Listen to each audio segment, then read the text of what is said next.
And we are live. Hi, everybody. This is Steve Sabludowsky, publisher of Bayoubuzz.com. And today we're going to be talking to Louisiana legislature. Louisiana legislature talk is we're going to do this every morning at 8 o'clock or really close to it, and 4 o'clock. Different guests. Today we have Rannah Gray and Jim Brown. So we'll get right into it because we try to keep this to about a half hour. Good morning, y'all. So y'all ready for a legislative session? Good morning, Steve. Sure am, Steve. Ready to go. And I watched the governor's speech last night, and I've talked to a number of legislators this morning, actually on some other subjects, and I asked them their feelings. So it's interesting to see how this mix develops. When you have a very short session, when you have these special sessions, you can't really let things flow. There's so much jockeying going on because you have a limited amount of time versus the regular session that may go 60 days. And so particularly with the uncertainty this time around, there is all kinds of behind the scenes horse trading and back and forth going on. And I think particularly in this case, because the governor was not that specific in what he's proposing. He's throwing out ideas, saying he wants to do this. He's open for compromise. So a lot's going to happen in the coming days. Steve, I think I agree with Jim. There's a lot of going on behind the scenes, not a lot put out front for us. Of course, this isn't a new problem. They've been dealing with it for 2 years, so they know what's facing them. I think this is about the fourth attempt at actually fixing the fiscal cliff.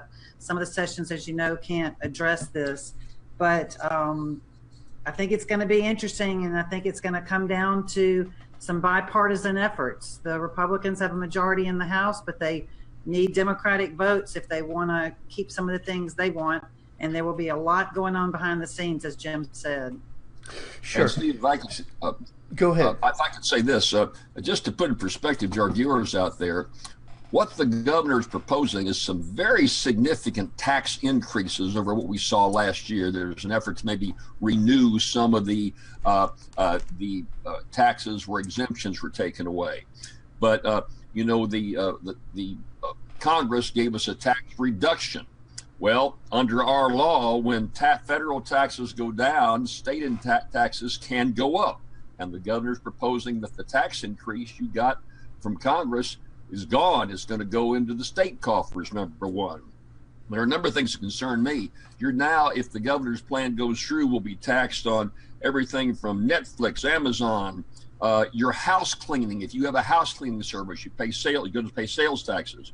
Your guy that cuts your grass, your gardening, anything like that. Now, if you have a security guard in your neighborhood, the neighborhood association is going to have to be charged a sales tax on the security guard in your neighborhood. So there's some very controversial things involved in what the governor's proposing.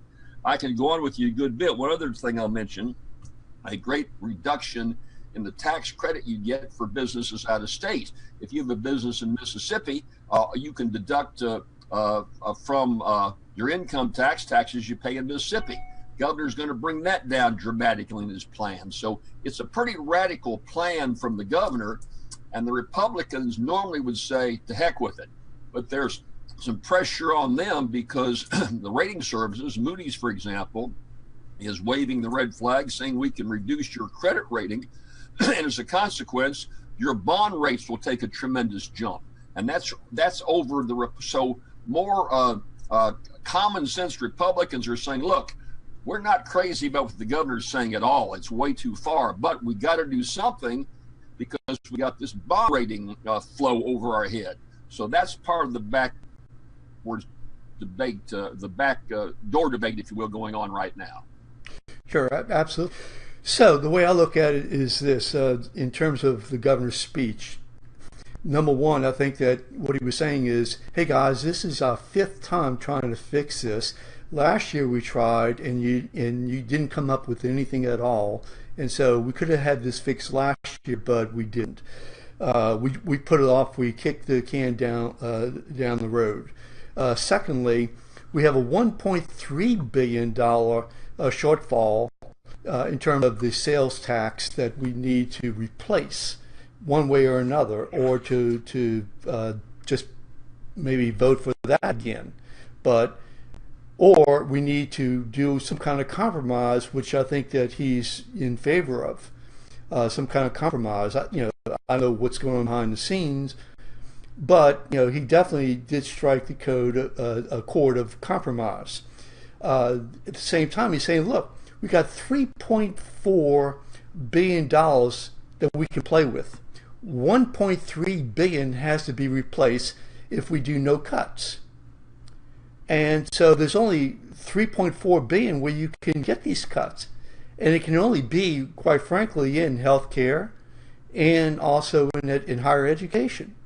And so, what's your choice? I mean, do you want to give up TOPS? Do you want to give up? I mean, what else do you want to give up? Let's hear what your plan is going to be, and what are you going to give up? Lastly, I think he really went after LABI and Stephen Waguespack without naming Stephen and without naming LABI. Basically, what he said was, "Hey, you're going to come and tell us what to do when you and your guy basically destroyed the state. I took over with a $3 billion shortfall. We had to make up roughly 900 million within 3 months, my very first year, and then close to $2 billion the following year." So I think that's what his overall argument is, based upon my reading of and watching his speech. Go ahead. I think he was cautioning a lot of the Republican lawmakers that you're right, LABI were the architects. Some of the LABI participants were the architects of the situation we're in now. I think we all used to talk about Bobby Jindal liking to outsource things, but he went so far as to outsource decision-making for the state of Louisiana, bringing in people like Grover Norquist and the Americans for Tax Reform. Americans for Prosperity are big players in this session on the sales tax. That's the Koch brothers. Louisiana didn't really have that kind of participation prior to the Jindal administration. And I think Governor sent a message last night, this is where it's gotten us. So when he was elected, the Republican House broke with tradition and showed their independence. Nothing wrong with that. They decided they were not going to go along with the governor's pick for speaker. They were going to elect their own. After some compromising, they didn't get their original thought, but they came up with someone. Now everyone's looking, and I think Stephanie Grace made a good point in her column in The Advocate. Everyone's looking for you to lead now. You said you wanted to lead, so it's time to lead. And where are they going to go? They haven't shown their hand yet, but I think people are anxious to see where that is. Steve, you mentioned LABI, and I'm surprised too that LABI has not come out with an alternative program, knowing the governor is adversarial to them and many of the things that he's proposing. I thought that LABI would maybe come out with a specific plan saying, look, here's what we need to do, Governor, and pointing out some things that you don't want to give our viewers the impression that there's this $4 billion hole because we're $4 billion less. The state budget is $1.5 billion higher than it was when Bobby Jindal was governor. So it's not like we're completely broke. It's a question of setting priorities. And I think LABI is making a big mistake by not trying to set their priorities and lobby for them heavier. That they've been somewhat quiet. And as you said, Steve, the governor's taken his pot shots at them. So I think that's very surprising. The second thing I want to mention too is this.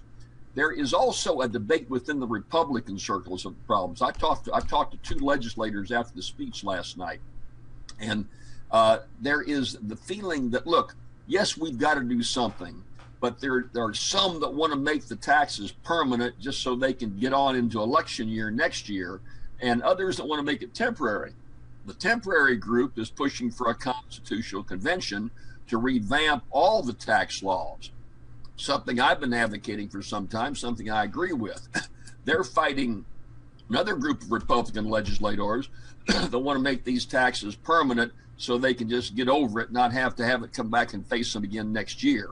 So that's a Republican internal debate going on as kind of a sideshow to the overall debate of the governor trying to push his plan. So there's all kinds of little side efforts going on right here, and it's got a short time to play out. So a lot's going to happen in the coming days. Okay, let me just ask. I'm looking, Ron. I'm looking at your page, and I don't see the video. I'm just wondering whether or not somehow it's playing on your I'll go page. try to share it while y'all continue talking. Okay. And Steve, I would at this point too, you know, I saw that the Federal Reserve may raise interest rates. If interest rates go up to where you're going to be borrowing, I know on a loan I was helping with as a lawyer, the banks are saying 1.5% over prime, and we're talking about 5.5% right now, and we could be talking about 6.5%, 7%. You'd have to borrow on a new house. Well, there's a lot of rebuilding going on in Baton Rouge, in New Orleans, and that's going to hurt. That's going to set back the state if you see that kind of thing hit. So you've got the Federal Reserve action going on. You've got Moody's that's watching the state financial situation very closely. So in the mix of what's happening, there are a number of factors that can really affect the budget of the state and affect our future here going on right now. So there's a number of players, and what happens in the Federal Reserve directly affects the state budget. Moody's certainly puts pressure on the state budget. Then this whole Republican debate going on, Constitutional Convention, temporary taxes, permanent taxes. So if you're a watcher, it's an interesting sideshow of how we're going to bring all this together. The governor ought to be the one doing it. He is listening, and I know he's talked to a number of legislators. He's not for a constitutional convention. I don't know why he's dug himself so hard in the dirt on that issue, but every legislator I talk to, when it comes up, they say, no, the governor's not really for a constitutional convention. I think I'd throw it out and say, of course we've got to do that. Maybe not next month or next year, but you got to do something like that. So someone's going to have to step forward. I think Rannah made the point. There's an opening right now for a really solid proposal out there. The governor's kind of dancing with it, and so like I say, a lot's going to happen in this coming week. So let me ask you a question. I'm certainly in favor of a convention, but why don't you take us through it, because you actually were a delegate the last time way back in the 70s. So if you don't mind, why don't you take us through just real briefly, but it's not just the legislators who are delegates. Am I correct? No.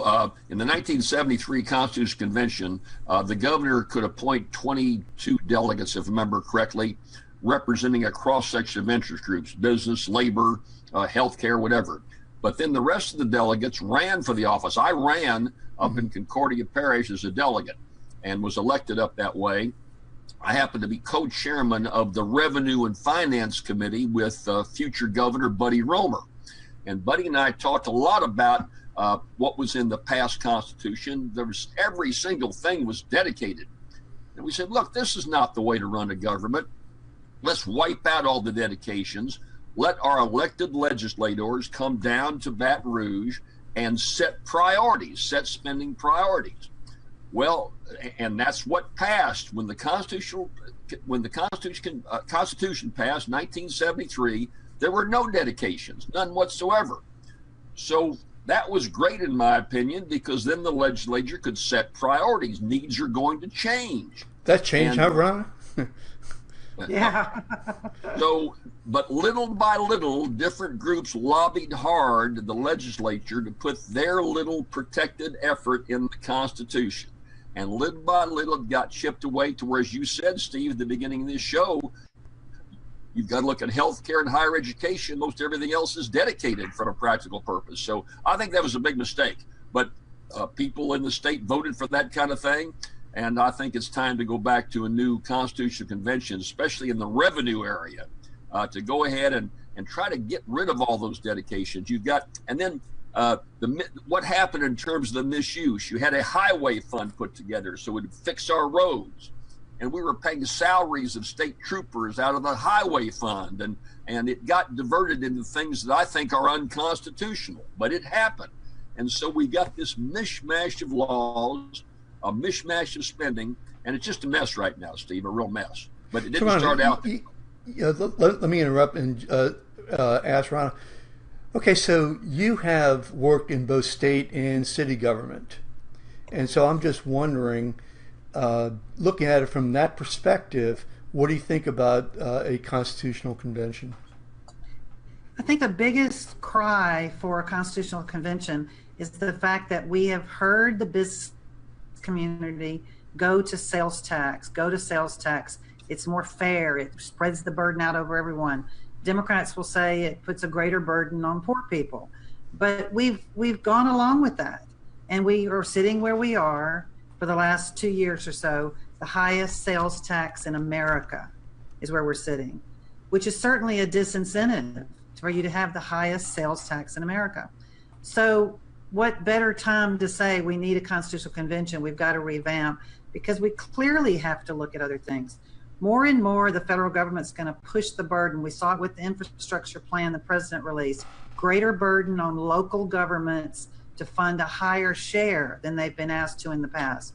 Well, ordinarily they'd say, let's go raise a 1/4 cent or a 1/2 cent sales tax and increase our ability to bond money for that. Well, that's been taken away. We don't have that anymore. So I think we've got to get off of this reliance on sales tax, and we've got to find it, and they may as well go in and hash it out and decide. The business community's just got to accept the fact that there's got to be some give and take here. And I think that's where we're sitting. That's where there's an impasse.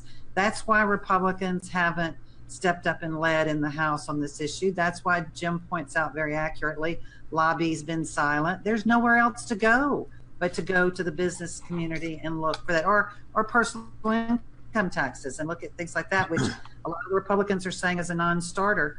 So we're sitting in a position where we've sort of tied the hands of local government to raise sales tax anymore. Now we've maxed out the state, and we've got to come up with some money from somewhere.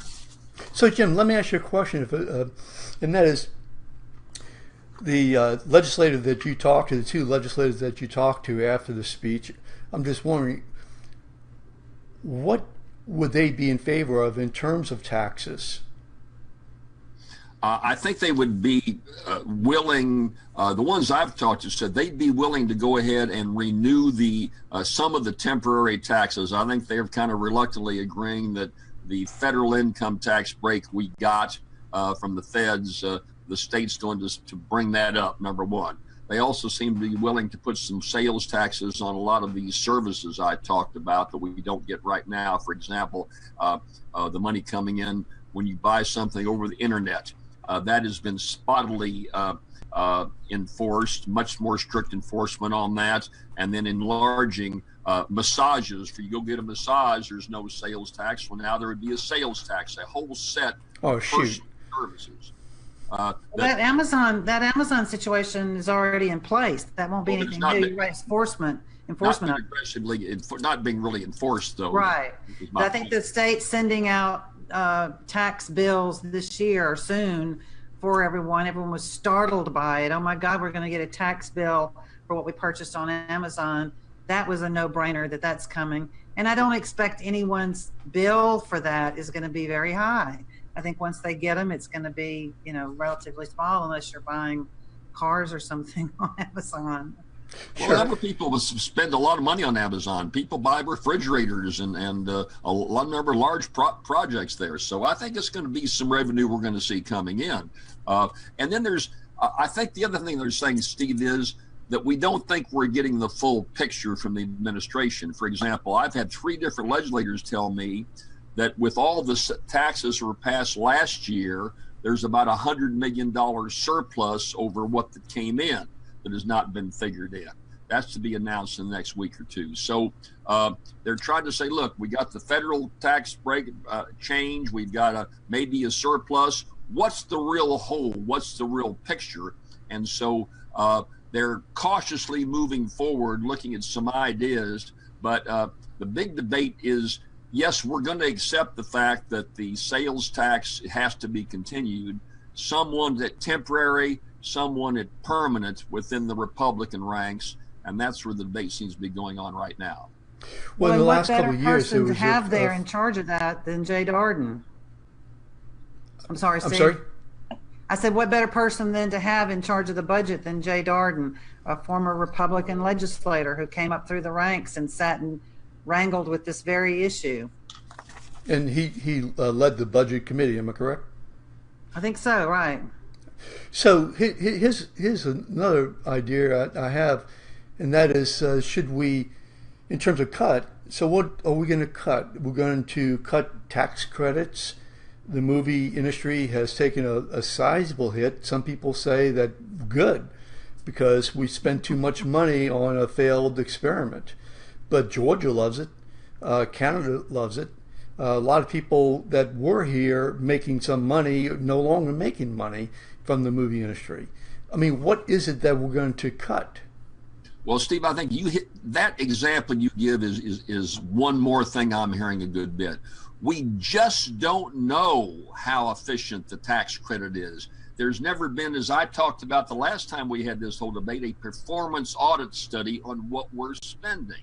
And that's what several of these legislators brought up in their conversation, that all this money is going out, but how effectively is it being spent?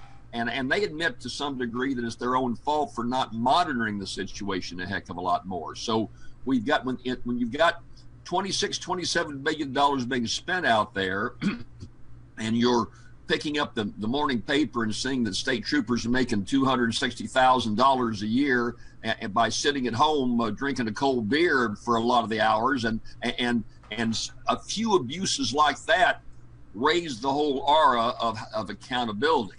And so, are we spending our money wisely? And that's the question that I think also needs to come up a good bit more, and will come up more, about performance auditing and seeing what we got. Are we making the best use of the buck? Should we eliminate some of these programs?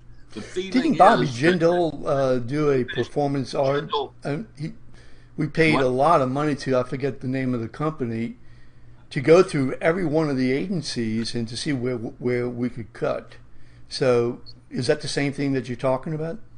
Well, what they're telling me is that love or hate Bobby Jindal, that Jindal did a better job of monitoring how the money was being spent versus Edwards, who says, look, whatever we spent last year, we got to spend it the same. Give me more money to fill the hole. So there's an accountability issue that Republicans that I've talked to are raising right now about, are we getting the best return for the money being spent? That's one more factor in the formula of trying to make all this work. So, Rannah, Steve, go ahead. I want to comment on the movie tax credit from a local government standpoint. East Baton Rouge Parish, for example, hired the same economists that the state uses to develop the budget. They determined that East Baton Rouge Parish built from $0 to $300 million in direct spending in the East Baton Rouge Parish economy. That's direct spending, what they were spending for food, labor, all that added together. That was just East Baton Rouge Parish. Imagine what New Orleans was. Shreveport got very heavily in the industry. Lake Charles had a lot of movies being shot over there because of the beautiful wildlife landscape and all. Lafayette was involved with studios. The state doesn't even consider that when they look at it, because that's direct spending there. And so cities were really excited about this and growing this industry and giving more incentives, but the state tamped down to the state sales tax advantage and sort of disregarded that. So you had that fight going on between the areas of the state, which was pretty much spread out, and the state over whether or not the movie industry was a benefit. So it's not even, they don't even accept each other's studies as being real, even when they're done by the same economist. And that was Dr. Richardson? Yes. Okay. You know, I did some reading just the other day, and I saw that the numbers may be a little off, but so I'm going to just put a general number out there. $150 million that Colorado is now getting from the marijuana industry. I mean, that's one-tenth. I mean, you're talking about a brand new industry, and that brand new industry is only bringing in, 1/10 of what our whole is, of 1.3 billion. So, it just seems to me that, if you have to, if you're 1.3 in the hole, and if you're trying to develop an industry, you're never going to develop an industry, whether it's the film industry or the pot industry, to be able to really take care of a major hole. No, I agree. New industry is hard. We've invested a lot in digital arts in Louisiana, both New Orleans and Baton Rouge area, Capital Region. It is hard. Those companies struggle to meet their numbers on hiring. It is hard to stand up new industries and start seeing a big investment. I don't like the way Louisiana has approached it with the massive tax incentives to just beg anyone to come here. It doesn't seem to me to be working that well for us, because when you go back, Jim talks about the performance audits, it's all built in on those incentives. When you come back at the millions that they put in, they fail to meet their numbers on hiring here, and that's been disappointing. So one last question, and keep this under the half hour as promised.